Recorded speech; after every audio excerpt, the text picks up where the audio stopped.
We got Alex Hernandez back here on the program. He's going to be taking on Donald Cerrone at UFC on ESPN+1 on January 19th. Alex, what's going on, man? How are you? I'm doing great, dude. Mid-massage here. My main man, Nathan, here, my therapist. And so I'm working on composure while I do this interview. Yeah, no, I appreciate you taking the time. This is a first for me. I don't think I've ever interviewed someone on a massage table, but at least you're going to be relaxed for this one, not stressed out, which is great. And first off, we got to talk about this matchup. It looks like you're fighting Francisco Trinaldo, then you're fighting Cerrone. How did this happen, man? This is a huge opportunity. Yeah, dude, it's crazy. Super exciting change of events, and that's just in the UFC's hands. I'm just grateful that they gave me the opportunity, and they were looking to me to take that fight because they, certainly didn't have to. So it was a really exciting adjustment to make, and on an inaugural historic landmark with the ESPN in Brooklyn, New York. So everything about this is pretty epic. Yeah, were you surprised to get this fight? Because I think when people thought Cerrone was moving down, he was sort of eyeing some really big names in the division. And not to say that you're not, but I mean, you've only been in the UFC for like a year. But I mean, were you surprised to get this fight? Oh, fuck yeah, absolutely, dude. I mean, last I heard, he was talking about McGregor and this and that, and it's like, how the hell do you go from that to me? Dude, I'm just as dumbfounded as the rest of the world. I'm just happy to be in this position, and I'm sure shit is always going to make the most of it. And you're a Cowboy yourself. I mean, I've seen you with the Cowboy hat and everything. Like we were at UFC Calgary and everything. I imagine. No. That was Mercy. I am no Cowboy myself at all. I live in Texas. Hold it down for the home state, but no, I'm not a Cowboy by any stretch of it. Okay, so no Cowboy versus Cowboy fight then. Just wanted to clarify that. So that's good. Yeah, you won't find a Cowboy hat on me. What's it like, though, to get to fight someone like this? Because I'm sure you watched him when you were coming up, and to be able to fight a legend like this is pretty amazing. Yeah, it's awesome. Truthfully, I don't even think about anything like that. He's just another guy across from me, and it's an honor to share the cage, and more so, it's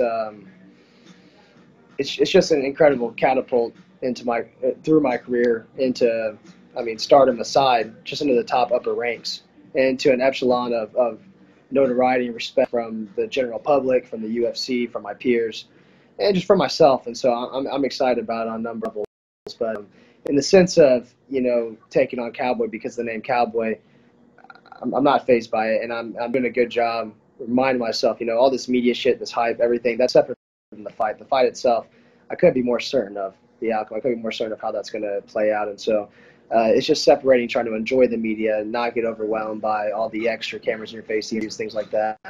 Try to have some fun with it and then show up and deliver like we always do. And speaking of cameras and media, we tried to schedule this interview for this week, which I know is tough. It's a holiday season, but the UFC's been filming you, obviously, for this big fight on the ESPN card. How has that been kind of, having everything documented? Yeah, it's cool. They screwed me last time, and well about that. I bitched plenty about it because they came down for that Calgary fight, followed me around for the whole day, and we showed them a killer insight of, I think it was maybe like a Tuesday, in the life. And they didn't share, any of it really. And we didn't get any of the interview, didn't get any of that work. And so it was a little frustrating. This time they were here for an extra day. And they were a little bit more specific with what they were looking for, the content and things. And so they just caught what they needed to catch. But it was definitely more intense. The interview was longer, bigger lights, the extra hype build up and propaganda, just those kind of street shots and the dress up, the shadow, all the kind of extra things that we didn't do last time to build a fight. So it's fun to see. I couldn't be happier they're gone and I'm just back to living life. But, exactly. Yeah. Not under the paparazzi's watch. Right. So. Yeah. That's the biggest thing is acclimating to, okay, this day isn't quite as selfishly yours as you're used to. You got to kind of share it with the cameras or whatever else. So it's just acclimating to that, but it's no big deal. There is no camp for me. The work's long since been done, and I've been ready for this fight. So really, now it's just kind of me, again, separating myself and understanding, like, okay, we're just going to get this work done as far as, media, interviews, things like that, and just kind of really stay where we're at and just maintain because I'm in an excellent place. My weight, my conditioning, my reflex, and my speed, it's everywhere, everything I need it to be. I know you focus more on your skill set when it comes to any matchup. It doesn't matter the opponent. But for this fight, Cerrone is moving back down to 55, which is interesting because usually when fighters move down a weight class as they get older, it's a little bit tougher on the body. Do you feel like that's going to play a factor in this fight, just with the fact you've been more of a mainstay at 55 in the last, your entire career, basically? Yeah, I certainly think it's going to be to his detriment, but it's nothing that I bank on ever. I always want to plan on the angriest, sharpest Cerrone that I could possibly see. I want to picture him, mean as hell, looking across from me and ready to come at guns blazing. And so that's what I'm preparing for. But I do believe that uh, that 55 will be a greater test for him to get down to. I know I'm a physically stronger fighter. Um, I believe I'm technically more savvy, and I think my speed is far from unmatchable. And so um, I just believe that at 5, it will be a worse outcome for him than even if we met at 70.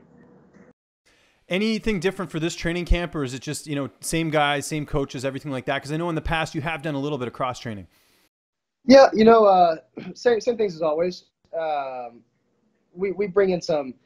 We have I'm fortunate to have a good diversity of body types at my gym, and if we need to bring in some extra guys, we will. But really, it's just kind of we bring in some types just to kind of mimic that style a little bit more. But I still I try to touch everybody. I try to do everything all the same because at the end of the day, I want to be sharp. And if you get too used to any particular attack or defense, you become jaded towards outside elements, attacks, what have you. And so I want to be as sharp and aware and constantly evolving as possible.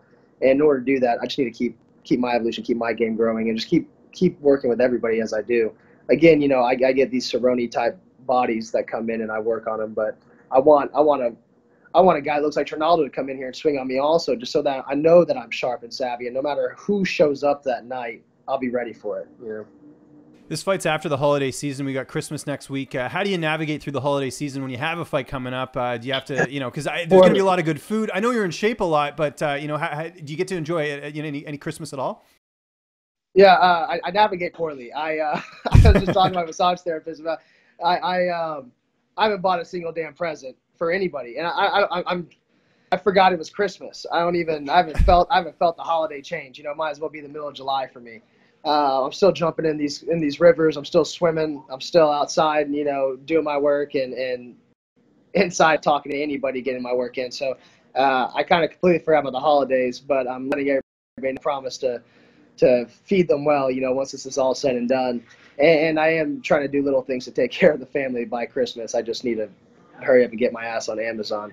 I'm looking at you through a half broken screen right now because I've dropped my phone about 18 billion times and slowly deteriorating over the last couple months. And I just haven't even taken the time to go to an Apple store. I'm just so inundated in what I'm doing right now that there's not a moment that I'm just not on this. And I feel great doing it. And that's kind of the way I operate. I just bury myself into like a cavernous den of mixed martial arts and training, and all I do is just focus on the preparation. So I need to break away and probably take a little Christmas cheer. I did the other week, met up with some old coworkers and did a little good in the city and went around to some elderly daycares and we bought some gifts for them earlier in the year. And so I went and did that and the Christmas carols and whatnot. And I'm a terrible singer, but I put it on for those that can't hear so well. There you go. You've done your part. I mean, that's important. You're in the holiday spirit. I mean, it's not like you're, like the Grinch and you're like, I don't want anything to do with Christmas. Like, you got to give yourself some props for that. No. I'm not the Grinch. It's just a matter of, I just feel like I'm in an entirely different world right now. So.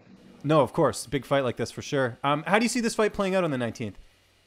I'm going to break him like I do everybody else. I have a style, I have a game, and it doesn't really change. I'm becoming more and more in tune with my own personal cadence, how to deliver. I might knee you in the head if you hit that spot again. That's killing me. I saw that. I've got.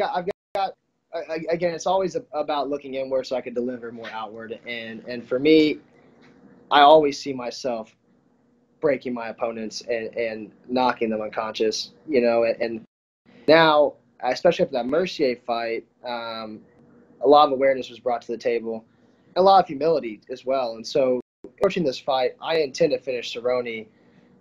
In my most honest opinion, I intend to finish him in the first round. If it goes to a second, great, and if it goes to a third, fine. He's going to be a broken man by that third round.